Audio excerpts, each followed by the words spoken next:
Halo, bertemu lagi dengan Miss Aldina. Kali ini Miss akan melanjutkan pembahasan materi geografi kelas 11 mengenai sumber daya alam. Setiap hari kita menggunakan atau mengkonsumsi bahan atau barang yang berasal dari alam. Misalnya, ikan yang kita makan dapat berasal dari sungai, dari kolam, danau, ataupun laut.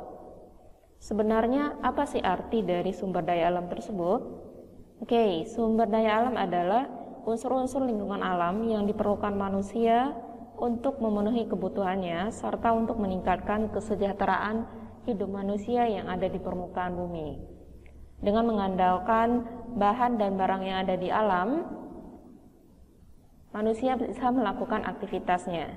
Dari semua bahan yang ada di alam, maka sumber daya alam bisa dikelompokkan menjadi beberapa jenis. Yang pertama, sumber daya alam berdasarkan waktu pemulihannya. Yang kedua, berdasarkan bentuk yang dimanfaatkan oleh manusia. Yang ketiga, berdasarkan lokasi dari sumber daya alam tersebut. Dan yang keempat, berdasarkan golongannya. Yuk kita bahas satu persatu mengenai jenis sumber daya alam. Yang pertama, berdasarkan waktu pemulihannya. Dibagi atas dua, sumber daya alam yang dapat diperbarui dan sumber daya alam yang tidak dapat diperbarui. Untuk sumber daya alam yang dapat diperbarui, persediaan sumber daya alamnya relatif mudah dikembalikan lagi persediaannya. Maksudnya apa? Ketika manusia sudah menggunakan sumber daya alam ini, pengembalian jumlah dari sumber daya alam tersebut relatif singkat dibandingkan dengan sumber daya alam yang tidak dapat diperbarui. Karena persediaan sumber daya alam ini terbatas dan susah untuk diperbarui secara cepat. Contohnya apa? Dari masing-masing sumber daya alam berdasarkan waktu pemulihannya, yang dapat diperbarui adalah hewan, tumbuhan, angin, air, tanah. Sedangkan yang tidak dapat diperbarui, contohnya adalah minyak bumi, gas alam, batu bara yang merupakan bahan bakar dari fosil, dan mineral logam serta non-logam. Mineral logam contohnya aluminium, seng, timbal. Sedangkan untuk mineral non-logam seperti berlian, intan. Kita masuk ke yang kedua, berdasarkan bentuk yang dimanfaatkan. Ada sumber daya alam materi, ada sumber daya alam hayati, sumber daya alam ruang, dan sumber daya alam energi. Untuk sumber daya alam materi merupakan sumber daya alam yang berupa benda mati diambil dari alam secara langsung maupun melalui proses penambangan dan pengolahan. Untuk sumber daya alam hayati merupakan sumber daya alam yang berasal dari makhluk hidup. Sumber daya alam ruang merupakan tempat yang digunakan oleh manusia untuk beraktivitas, dan sumber daya alam energi merupakan pemanfaatan dari sumber daya alam tersebut khusus untuk energinya. Contohnya adalah untuk sumber daya alam materi berupa barang tambang. Semua barang tambang seperti minyak bumi, seng, tembaga, emas, perak. Yang kedua, hayati berupa makhluk hidup, tumbuhan dan hewan. Berupa ruang yang dijadikan sebagai tempat tinggal atau permukiman. Ruang yang dijadikan sebagai tempat industri, sebagai tempat ditumbuhnya hutan-hutan, dan dijadikan sebagai untuk kawasan perkotaan ataupun pedesaan. Yang keempat, sebagian yang dijadikan sebagai sumber energi, minyak bumi, gas alam, uranium, geotermal, dan sinar matahari. Yang ketiga, berdasarkan lokasinya. Berdasarkan lokasinya, sumber daya alam dibagi dua, sumber daya alam terestrial dan sumber daya alam akuatik.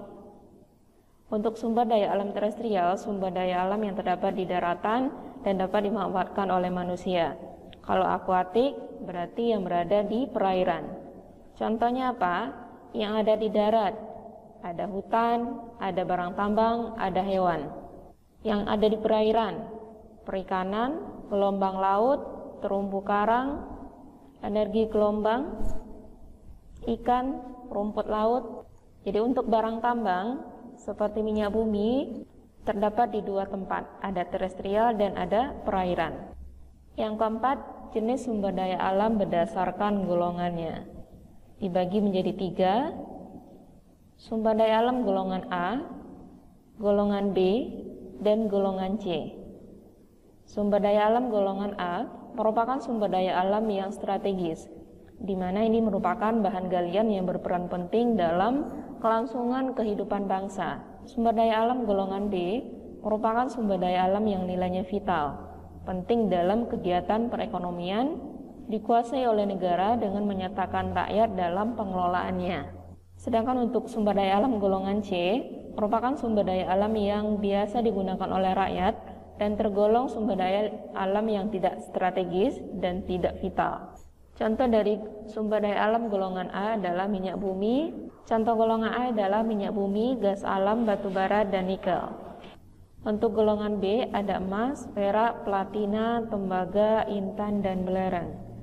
Contoh dari golongan C, pasir, kaolin, marmer, dan obsidian. Penggunaan energi yang terus-menerus meningkat setiap saatnya membuat manusia harus mempunyai opsi lain dari energi yang sudah kita pakai saat ini, yaitu dengan menggunakan energi terbarukan. Apa arti energi terbarukan? Sebuah opsi lain atas pengembangan dari berbagai sumber daya yang sudah ada. Karena semakin tingginya permintaan atas energi, akhirnya membuat peneliti terus mengembangkan sumber daya yang bisa terus digunakan dalam waktu yang panjang, tanpa harus takut untuk habis jika digunakan. Contoh dari sumber daya energi terbarukan adalah yang pertama biofuel yang berasal dari bahan bakar hayati. Contohnya adalah tebu dan kelapa sawit serta jarak. Biofuel saat ini sudah semakin banyak digunakan dan secara perlahan akan menggantikan bahan bakar fosil yang tidak bisa diperbarui. Yang kedua, tenaga angin. Tenaga angin merupakan salah satu energi yang bisa terus diolah dan dimanfaatkan agar bisa menjadi sumber tenaga listrik. Yang ketiga, tenaga air. Sama halnya dengan tenaga angin, tenaga air bisa juga dimanfaatkan sebagai energi terbarukan karena mampu menghasilkan gaya dorong yang bisa menggerakkan turbin dari pembangkit listrik. Yang keempat, sumber energi dari matahari dapat kita ambil dari akses sinar dan radiasi panas matahari yang dijadikan sebagai energi listrik berupa panel surya. Dan yang kelima adalah panas bumi atau geotermal. Panas bumi adalah panas yang terperangkap di bawah kerak bumi dan membentukkan bumi sekitar 4,5 miliar tahun yang lalu dari peluruhan radioaktif.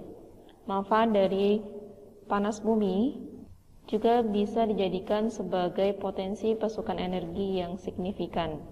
Demikianlah pembahasan kita mengenai sumber daya alam. Sampai ketemu di video berikutnya. Terima kasih.